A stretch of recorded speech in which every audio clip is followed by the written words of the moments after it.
Como saben, ya llevamos varias semanas, hemos estado estudiando una temática muy interesante y muy importante dentro de lo que tiene que ver la Escritura, que hacía alusión claramente a lo que nuestro hermano Iván decía en su oración.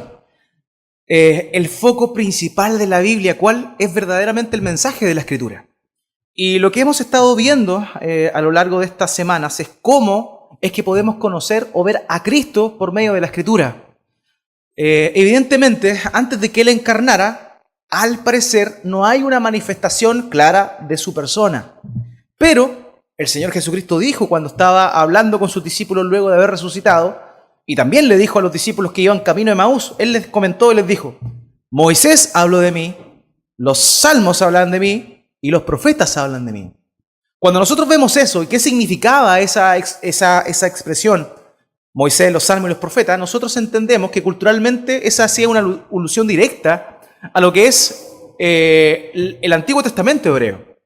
Entonces, lo que dijo el Señor fue: el Antiguo Testamento habla de mí. En ese entonces era la Biblia, porque no había Nuevo Testamento. Entonces, esa clave, eso que el Señor Jesucristo dice, a nosotros nos abre los ojos para poder saber, tener claridad, que no tan solo se habla de Jesucristo en el Nuevo Testamento, sino que también se habla, y más extensamente, de Jesucristo en el Antiguo Testamento. Cuando nosotros vemos entonces el Antiguo Testamento, tenemos que saber que cada cosa que aparece ahí reflejada apunta a Cristo. Y empezamos hace varias semanas hablando de esto y vimos cómo es que en la Escritura básicamente hay algunas formas en las cuales se muestra la vida previa incluso a que Él encarnara del Señor en la tierra y su obra también. Y vimos que la Biblia habla por medio de profecías, ¿cierto? Cada uno de nosotros ha oído ese concepto, las profecías que hablan sobre el Señor Jesucristo. Pero no tan solo la Biblia habla de profecías. Y quiero hacer un alcance ahí referente a la terminología que implica la profecía. La profecía claramente es una palabra de Dios, esa es como la definición principal. Palabra de Dios, profecía.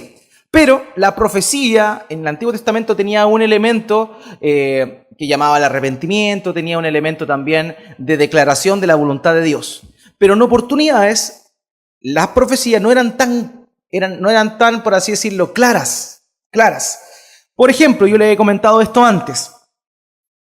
Todas las profecías se cumplen, pero más que hablar de profecías en el sentido estricto de la palabra, es necesario comprenderlo como promesas, ¿ya? Y esto ya lo había comentado de manera previa. ¿Cuál es la diferencia entre una promesa y una profecía? La profecía se cumple al pie de la letra. Por ejemplo, la profecía que hace el profeta de Belén Éfrata: se levantará aquel que gobernará la nación, ¿cierto? Parafraseando un poco lo que dice ahí el texto. Esa es una profecía que se cumplió literalmente. De Belén nació el Señor Jesucristo. Eso se cumplió al pie de la letra. Pero también hay ciertas alusiones al Señor Jesucristo que se cumplieron, pero que no fueron al pie de la letra. Y eso es lo que nosotros podemos llamarle de alguna manera más genérica promesas, ¿ya? Las promesas se cumplen, pero no necesariamente de la misma manera en la cual fueron enunciadas literalmente. Por ejemplo, y llamarás su nombre Emanuel, ¿cierto? ¿Qué significa Emanuel? Dios con nosotros. Vemos que cuando nace el Señor Jesucristo, nadie le pone Emanuel, ¿cierto? Entonces, en estricto rigor, uno podría decir, bueno, no se cumplió esa profecía, se cumplió la promesa. Esa era una promesa, no una profecía específica, sino bien una promesa que implicaba que el nombre, porque el nombre de alguien, sobre todo en la concepción hebrea, tiene que ver con la esencia, con la naturaleza de esa persona. Entonces, cuando nosotros decimos que su nombre será Emanuel, o entendemos que su nombre será Emanuel, ahí está apuntando directamente al significado del nombre, que significaba Dios con nosotros. Y claramente el Señor Jesucristo era Dios mismo, cohabitando junto al hombre. Por tanto, esa promesa se cumple, pero no en el sentido estricto de la profecía. Eso también es algo que tenemos que tener claro, porque hay muchas profecías en el Antiguo Testamento que no se van a cumplir al pie de la letra, y uno tiene que tener cuidado sobre todo en ir aplicando ciertas promesas, por ejemplo, o ciertas profecías y tratando que se cumplan al pie de la letra. Por ejemplo, le doy otro ejemplo. Cuando habla el profeta Isaías sobre la aparición del Juan el Bautista, ¿cierto? Dice: vos que clama en el desierto, allanad el camino. Dice, allanad el camino en el original, en el literal. Pero nosotros no vemos que Juan el Bautista fue con una máquina aplanando calles, sino más bien caminaba y profesaba el mensaje del arrepentimiento y del perdón de pecados. Entonces se da cuenta que hay un cumplimiento, pero no un cumplimiento literal. No necesariamente debe haber un cumplimiento literal de las cosas. Otro ejemplo. Señor Jesucristo resucita, asciende. Pasan los 40 días después de eso y viene la fiesta de Pentecostés, ¿cierto? Donde Él prometió enviar a su Espíritu Santo. Precisamente los hermanos estaban ahí y viene esta manifestación gloriosa, ¿cierto? Los que estaban reunidos ahí, estos 120 hombres, que empiezan a hablar los idiomas de la gente que estaba alrededor. Luego de eso, la gente cuestiona un poco lo que está pasando y Pedro levanta la voz y dice, esto es el cumplimiento de lo que escribió el profeta Joel. He aquí el último día, y empieza a dar una explicación donde los cielos serán removidos, donde habla de una manifestación visible de cosas, llamémosla, no tan solo climáticas, sino que también algunos efectos, temblores, terremotos y cosas por el estilo. Pero el apóstol Pedro está diciendo, esa palabra se ha cumplido hoy aquí. Pero no había terremoto, no había oscurecimiento del cielo, no había eso. Entonces, uno tiene que tener cuidado también con eso. La interpretación de la profecía no necesariamente siempre es literal. Por eso, en alguna oportunidad es mejor quedarse con un concepto de promesa, que es más genérico, que siempre se va a cumplir, pero no necesariamente de la misma manera en la cual fue prometido. Ahora, yendo a eso, nosotros vimos que esa era una forma, por medio de profecías, por medio de promesas. Pero otra manera en la cual se muestra a Cristo en el Antiguo Testamento es por medio de las famosas tipologías. ¿Qué son las tipologías? La tipología es una figura literaria que muestra de hecho literalmente significa una marca, imprimir una marca. ¿A qué hacía alusión eso? Yo les explicaba de la siguiente forma. Es como cuando uno tiene un molde, ¿cierto? En este tiempo de Navidad, una galleta navideña, ¿cierto? Uno hace una masita y le pone un molde encima, ¿ya? El molde vendría a ser el tipo. Y la galleta, que fue y cumple en verdad el sentido del molde, es el antitipo o el cumplimiento genuino y verdadero. Uno ve un molde en 2D, pero sale una galleta en 3D. Esa es la diferencia. De la misma manera, las tipologías son eso, muestran algunos rasgos de Cristo, pero el cumplimiento perfecto lo llena absolutamente el Señor Jesús. Y vimos que las tipologías, está plagado el Antiguo Testamento de tipologías, partiendo por la vida de ciertas personas. Uno por medio de lo que hicieron o de lo que no hicieron ciertas personas, uno podría llegar a comprender o a ver vislumbres de la obra de Cristo, incluso antes de haber nacido. Por ejemplo, se dice en 1 Corintios que Jesucristo es el postrer Adán, ¿cierto? Es el segundo Adán. Pero, ¿a qué está haciendo alusión ahí? Está haciendo una comparación con Adán. Ahora, si nosotros vamos a Génesis, ¿cierto? Los primeros capítulos, nosotros vamos a ver que Adán, por ejemplo, es el cabeza federal de toda la humanidad. Él es el representante de toda la humanidad. Cuando Adán peca, todos pecan junto con él, todos caen, ¿ya? De la misma manera, tipológicamente, Cristo es el segundo Adán.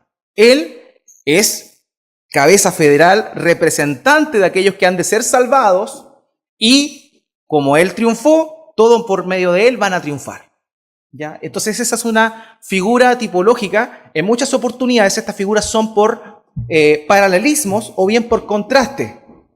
Por ejemplo, en la vida de Adán nosotros encontramos un contraste increíble frente a la vida de Jesús.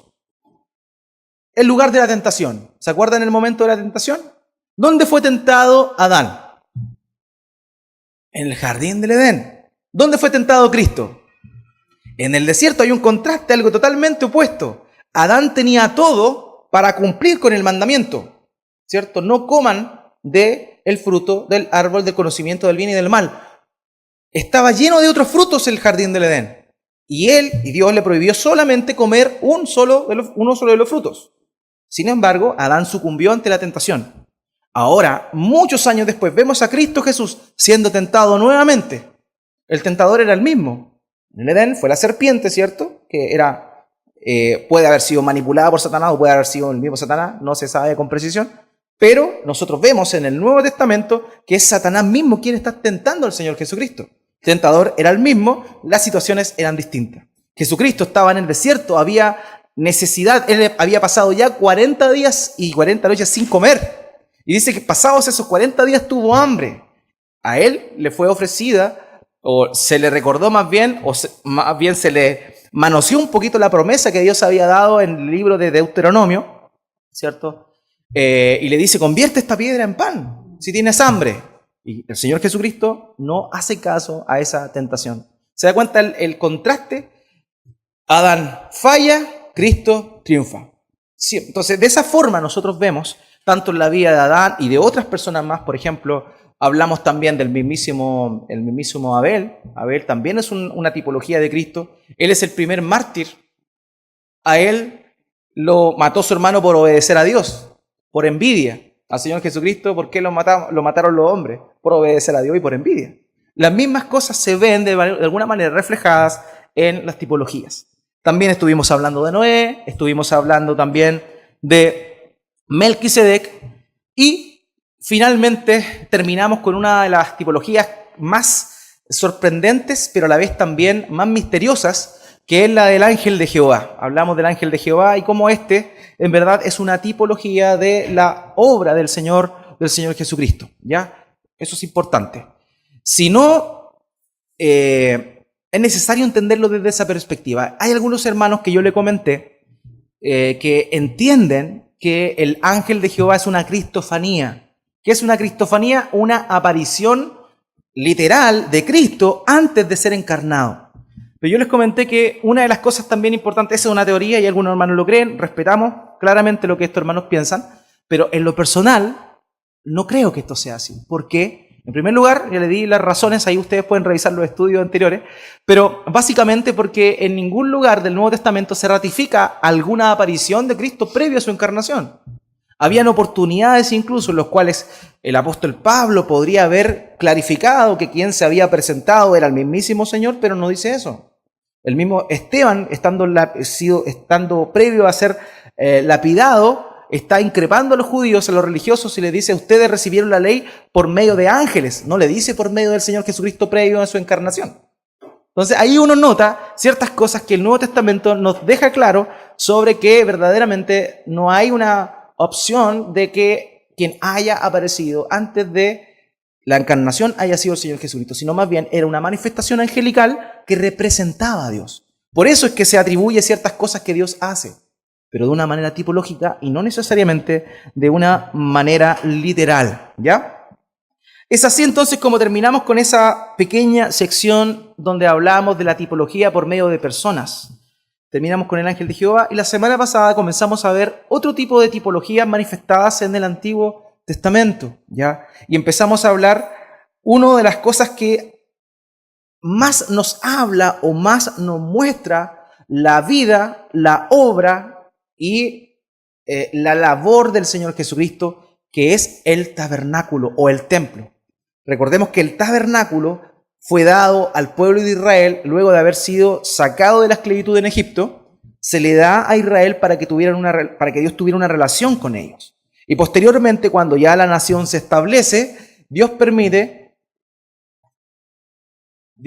que Salomón le construya un templo. Entonces, lo que estaba en una escala menor en el desierto y que era portable, que se llamaba el tabernáculo, posteriormente se traduce en una estructura ya majestuosa que construye Salomón, lo que nosotros conocemos como el templo. Entonces, tabernáculo y templo, ustedes saben ya la diferencia que existe entre estas cosas. Ahora, vamos a ver el día de hoy las tipologías de Cristo en el tabernáculo. Hay ciertos elementos del tabernáculo que nos muestran algo sobre la obra de Cristo. Y vamos a empezar a verlo desde esa perspectiva. Previo a eso, recordar pequeños tips para que se nos vengan a la memoria. Dios le da el tabernáculo a su pueblo, porque el tabernáculo era el lugar donde Dios se iba a encontrar con su pueblo. La vida del pueblo giraba en torno al tabernáculo. Cada vez que ellos avanzaban, la columna de nube o de humo se levantaba y marchaban y se asentaban, lo primero que tenían que hacer el pueblo era, de parte de los levitas, ¿cierto?, era constituir y erigir el tabernáculo. Luego de eso, cuando ya se erigía el tabernáculo, se levantaba, el pueblo empezaba a hacer sus carpas de una manera que giraba en torno al arca. El arca del pacto, que estaba en el tabernáculo, era el centro de la adoración del pueblo. Eso mostraba que, en realidad, la presencia de Dios, porque eso es lo que implica el tabernáculo, debe estar en el centro del corazón de su pueblo. De la misma manera, nosotros vimos que el tabernáculo es una tipología de Cristo. En Juan, capítulo 1, verso 16, dice que el verbo fue hecho carne y habitó entre nosotros. Y explicamos que esa expresión habitó hace una relación ¿a qué? A tabernaculizar. A eso dice en el literal. Él tabernaculizó con nosotros. Él levantó su tabernáculo con nosotros. Él habitó junto a nosotros. Cristo es el verdadero tabernáculo. Cristo es el lugar donde el hombre puede comunicarse con Dios, donde un hombre puede tener relación con Dios. Recordemos lo que dijo el Señor Jesucristo. Yo soy el camino, la verdad y la vida. Y nadie viene al Padre sino por mí. Él es el único mediador entre Dios y los hombres, Jesucristo hombre. Por tanto, Él es el verdadero tabernáculo. El tabernáculo era una figura de lo que Cristo iba a venir a hacer.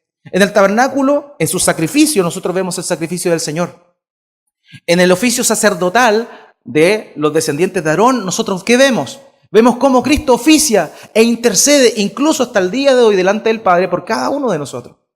Por tanto, es importante notar y ver, analizar el tabernáculo para ver de qué forma este nos muestra la obra redentiva del Señor Jesucristo para con nosotros. Y de esa manera nosotros podamos valorar e ir cada vez más profundizando en esto, no, como siempre lo he dicho, para llenarnos la mente de información, sino más bien para que con el corazón, para que este conocimiento conmueva nuestro corazón y veamos la necesidad que tenemos de relacionarnos con Dios, de tener intimidad con Él, puesto que ese era el propósito principal del tabernáculo. Como ya lo mencionamos entonces, anteriormente el tabernáculo fue dado por Dios a su pueblo para manifestar el deseo de Dios de morar con los hombres. El centro de la vida del pueblo era el culto de adoración a Dios por medio del tabernáculo. Otra cosa que me gustaría mencionar, que brevemente la dijimos la semana pasada, era que el tabernáculo no tan solo es tipología de la obra de Cristo, sino que también el tabernáculo es una representación del pueblo de Dios completo cuando está buscando a Dios. Y también el tabernáculo o el templo es una representación del cristiano de una manera individual. El mismo apóstol Pablo dice en 1 Corintios capítulo 3, vosotros sois templos del Espíritu Santo. Por tanto, no tan solo hace una alusión a Cristo, que es lo principal, sino también hace una alusión a la iglesia en comunidad y también al cristiano en particular. Porque donde mora Dios es templo y tabernáculo de Dios. Cuando estamos reunidos nosotros como iglesia, Dios está acá. Dios mora con nosotros. Y también en cada una de nuestras vidas de manera personal tenemos una relación con Dios por medio de su Espíritu Santo. Nosotros también somos templos de Dios. ¿Ya? Ahora, hay tres cosas que hace el tabernáculo. La primera es que enseña a los hombres la santidad de Dios. Si usted nota y lee el libro de Éxodo, y también sobre todo el Levítico, donde habla de las ordenanzas también referente al culto, cómo debían llevarse a cabo los sacrificios, la ofrenda, todas estas cosas, los holocaustos, nosotros vemos algo increíble, que es la santidad de Dios. En otra oportunidad, vamos a ir hablando de cada parte del tabernáculo para que podamos entenderlo de mejor forma, pero de manera previa les quiero dar algunas luces, ustedes los pueden buscar después en la Escritura. El sacerdote, cada vez que iba a oficiar un sacrificio, debía estar puro y sin mancha. Por esa razón, luego de haber sacrificado los animales en el altar de bronce que se encontraba en la entrada del tabernáculo, ¿qué es lo que ocurría? Este hombre debía acercarse a un lugar que era el lavamanos, ¿ya? Y ahí mirarse para ver si tenía alguna mancha. Y si tenía alguna mancha, debía limpiarse con esa agua. ¿Para qué? Para no pasar al lugar santo manchado. Si el sacerdote entraba inmundo al lugar santo, él era fulminado, él era asesinado. Eso, asesinado por Dios, era muerto por Dios. Entonces eso nos muestra a nosotros la santidad de Dios. No cualquiera podía entrar, solo los sacerdotes podían entrar, pero solamente hasta el lugar santo. Y el lugar santísimo, una vez al año, podía entrar solamente el sumo sacerdote a oficiar el sacrificio que aparece descrito en Levítico capítulo 16, donde se habla del día de la expiación. Es el único. Una vez al año solamente podía entrar el sumo sacerdote, no cualquiera. Eso habla de la santidad de Dios. De la santidad de Dios. Entonces el tabernáculo en sí nos muestra eso. Dios es santo. Dios es santo. Lo segundo, muestra a los hombres su pecaminosidad y corrupción. Para que el culto a Dios fuera efectivo, tenía que haber un sacrificio de parte de aquellas personas que habían fallado, que eran parte del pueblo. Cuando alguien pecaba, tenía que ir a ofrecer un sacrificio. Y él veía cómo el sacerdote, luego de que él le había puesto las manos encima de esta ofrenda, de alguna manera transmitiéndole la culpa del pecado a este animalito, el sacerdote lo degollaba, lo desangraba y lo quemaba absolutamente en el altar del sacrificio. Eso mostraba y hacía alusión al pueblo que ellos eran pecadores y que era necesario derramamiento de sangre para que Dios perdonara sus ofensas. Eso nos muestra a nosotros también la pecaminosidad del hombre, ¿cierto? Perfecto. Y lo otro es la obra de redención. Ese es el tercer punto de lo que muestra, lo que podemos contemplar por medio del tabernáculo. ¿En qué sentido la obra de redención? Luego de que el sacerdote terminaba de oficiar, el sumo sacerdote terminaba de oficiar sus labores en el día de la expiación, él salía del templo, del tabernáculo, dependiendo del momento en el cual estamos hablando, y el pueblo estaba feliz y celebraba, porque Dios les había perdonado. Entonces, de esa forma, nosotros podemos ver la obra redentiva del Señor Jesucristo también por medio del tabernáculo. Y eso era lo que Dios le mostraba a su pueblo por medio de sombras. También lo analizamos la semana pasada y vimos que el escritor de Hebreos, en Hebreos capítulo 10, versículo 1, dice que todas estas cosas, haciendo alusión al tabernáculo, al lugar santo, al oficio sacerdotal, eran sombra de las verdades que habían de venir. O sea, porque eso es la labor del tabernáculo. Yo también les comentaba que hoy en día, por ejemplo, ya no es necesario un tabernáculo, ya no es necesario un templo. Ya no es necesario porque Cristo es el verdadero templo y Cristo es el verdadero sacrificio que se entregó una vez y para siempre. Por tanto, ya no es necesario un tabernáculo, ya no es necesario un templo. Así que no tenemos que andar preocupados si en Israel están construyendo un templo, no. Da lo mismo eso. Lo importante es que nosotros sepamos que en Cristo está nuestro sacrificio, en Cristo está nuestro sumo sacerdote que el día de hoy, luego de haber triunfado, luego de haber vencido, se encuentra a la diestra del Padre intercediendo por nosotros. Eso es lo que nosotros tenemos que comprender con estas cosas. Todo apunta a Cristo. No necesariamente todo pasaje habla de Cristo literalmente, porque algunos por ahí pudiesen forzar los textos, por ejemplo, para que digan algo de Cristo. Y no necesariamente eso tiene que ser así. Lo que sí hace es apuntar hacia Cristo, es mostrar algo que te va a llevar a Cristo. Muy bien. Hoy vamos a estar viendo los materiales y qué significaban o qué representaban estos a la luz claramente de lo que la misma Escritura nos muestra.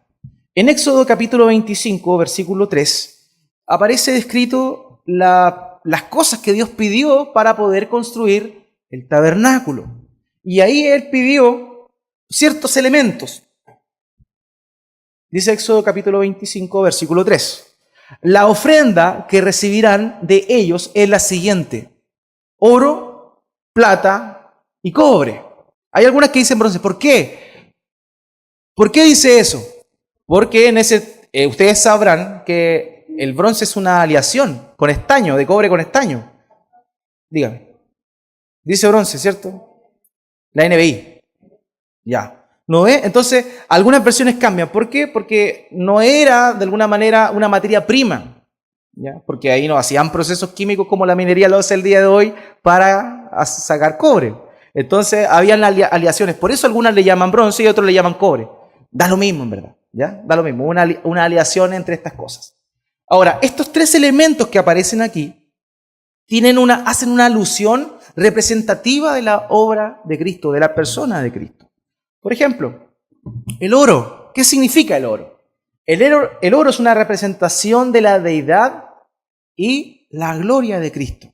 Recordemos que el lugar santísimo era el lugar donde estaba o donde llegaba a habitar la gloria de Dios. Y ese lugar era necesario que estuviera completamente recubierto de oro, porque ahí moraba, llegaba a posar la gloria de Dios. Por eso era necesario que fuese así. También el arca, por ejemplo, el arca del pacto, era un arca de madera de acacia que la recubrían con oro. La recubrían con oro para manifestar claramente esa gloria, esa presencia divina. Ustedes saben que el metal más preciado de los metales es el oro. Esa es la alusión que hace. Por ejemplo, aquí en Primero de Reyes, eso es importante, a veces, esto es un paréntesis ya, a veces uno dice Primera de Reyes. No está mal que lo diga, pero una pequeña aclaración. ¿Es una carta o es un libro? Reyes, ¿es una carta o es un libro? Entonces, ¿por qué lo tratamos como femenina si fuera una carta? Por ejemplo, Primera de Tesalonicenses está bien, porque es una carta, pero esto es un libro, por tanto debería ser Primero de Reyes. ¿Ya? Está lo mismo, en verdad, dígale como quieran, pero un dato curioso ahí para que sepan. ¿Ya? Es un dato curioso. Muy bien, Primero de Reyes, capítulo 6, verso 21 al 22 dice: todo el interior del templo, aquí estamos hablando de la etapa del templo ya, no del tabernáculo, lo recubrió con el oro más puro y colocó cadenas de oro para impedir la entrada al santuario. De modo que el interior del templo estaba recubierto de oro de arriba a abajo, lo mismo que el altar que estaba frente al lugar santísimo. No hay nada más maravilloso que el oro. De hecho, la manifestación que se hace apocalípticamente del Señor Jesucristo dice que tiene un cinto en sus lomos, un cinto de oro. Eso habla claramente de su gloria, de su magnificencia. En ese oro, ese metal precioso, vemos una representación de la gloria de Dios y de la gloria de Cristo en particular. Entonces, ¿qué vemos o qué elementos vemos nosotros de oro en el tabernáculo? No les quise dar textos porque son varios, pero vamos a estar enumerando algunas cosas que eran de oro dentro del mobiliario del templo. Por ejemplo, la entrada al santuario estaba constituida de 5 columnas de oro. El santuario no era el tabernáculo, era una parte del tabernáculo. El santuario era la parte que estaba constituida de el lugar santo y el lugar santísimo. ¿Ya? A eso se le denominaba santuario normalmente, ¿ya? Habitualmente a eso se le denominaba santuario. Ahora, en la entrada a esa choza o a esa carpa en el tiempo del tabernáculo, habían 5 pilares de oro. Estos 5 pilares eran lo que sostenían esta carpa o esta cubierta. Bueno, la mesa de los panes de la proposición, ya les comenté que esta era hecha de madera de acacia, pero era recubierta con oro. También el candelero era hecho de oro macizo. El altar del incienso, también recubierto, y el arca del pacto también recubierta. O sea, vemos que en el lugar santísimo o el lugar más santo, está la mayoría de las cosas, de los elementos, son de oro, que representan la gloria y la majestad de nuestro amado intercesor, el Señor Jesucristo. La plata también tiene una idea clara. La plata nos habla de la obra redentiva de Cristo. Cuando Dios mandó a censar al pueblo en el libro de Números, usted no sabía, se llama Números porque hay un censo, por eso se llama Números el libro.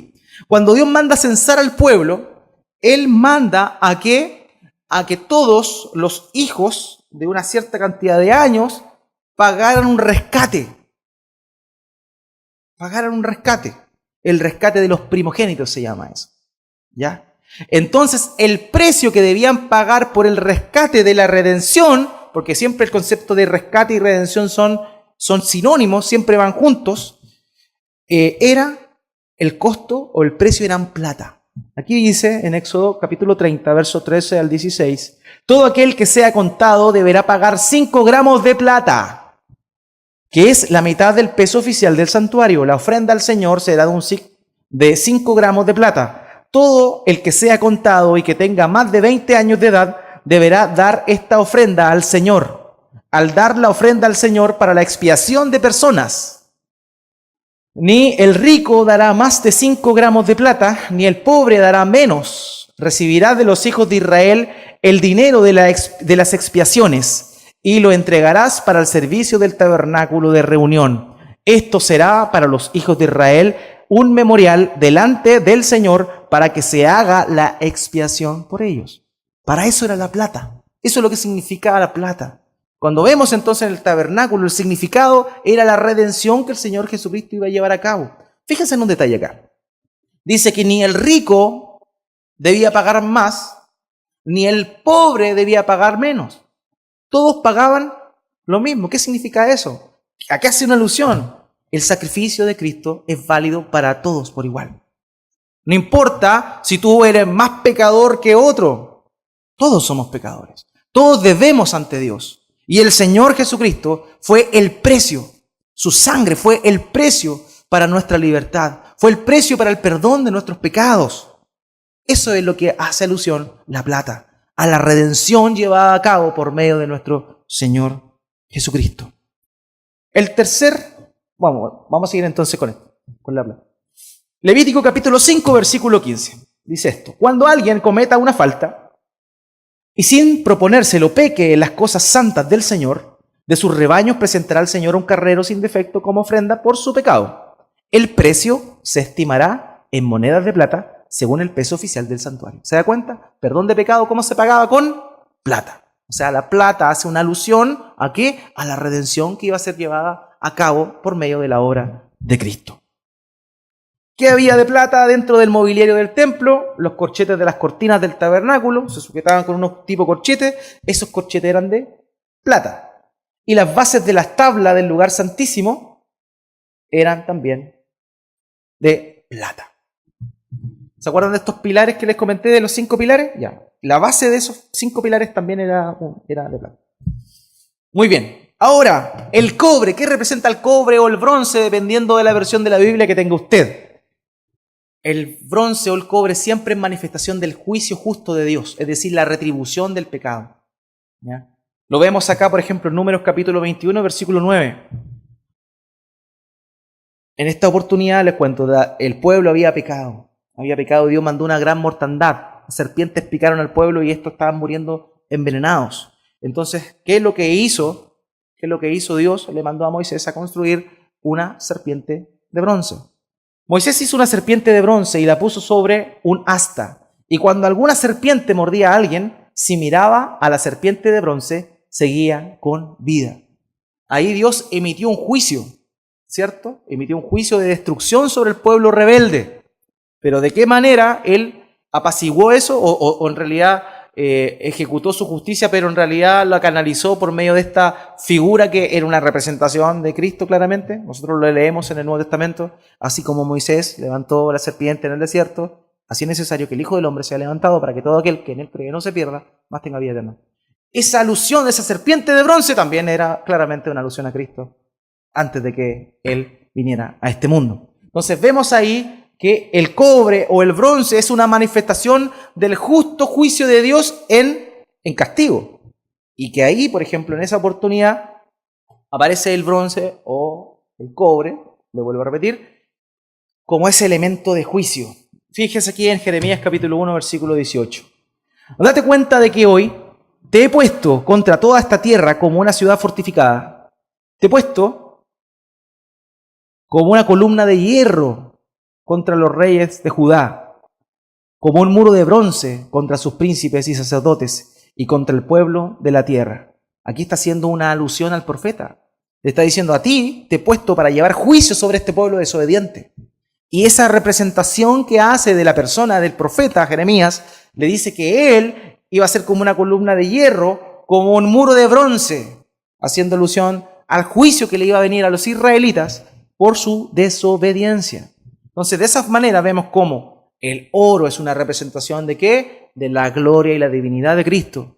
La plata es una representación ¿de qué? Del precio de la redención de Cristo. Y el bronce o el cobre es una representación ¿de qué? De la justa ira de Dios. ¿Y qué vemos ahí? La obra de Cristo. ¿Qué mobiliario era de bronce? Las columnas del lugar santísimo eran de bronce, y el altar del sacrificio era de bronce, y los clavos eran de bronce. Muy bien. Ahora, brevemente vamos a ver esto, en virtud del tiempo, para que podamos tomar un cafecito tranquilos. Miren, También, dentro de lo que Dios le pidió a Moisés que utilizara como elementos para construir el templo, no tan solo habían metales, sino que también habían otras cosas. Habían colores que se empleaban, que estos colores eran en realidad telas, ¿ya? Y se emplean estas telas, pero también estas telas hacen una pequeña alusión también a la obra de Cristo. Por ejemplo, dice Éxodo capítulo 25, 3 al 4, que ya leímos el versículo 3, pero ahora vamos a complementar con el 4. Dice así: la ofrenda que recibirán de ellos es la siguiente: oro, plata, cobre, luego empieza con los colores, azul, púrpura, carmesí, lino fino, y de ahí pelo de cabra, y ahí comienza a dar ahora otro tipo de telas. Dios mediante quizá veamos eso, pero para no detenernos tanto quizá avancemos otro. Vamos a ver cómo está. Pero bueno, los colores. Yo le pregunto así al voleo nomás. Usted me dice en voz alta. Azul. ¿Qué se le viene a la mente? ¿En qué refleja a Cristo? Azul. Azul era el Señor Jesucristo. ¿Era del cielo o era de la tierra? Un hombre celestial. Eso es la alusión que está haciendo. El púrpura. ¿A qué le suena? ¿Quiénes usaban ropa de color púrpura? Los reyes. La realeza del Señor. Carmesí, ¿qué le suena a eso?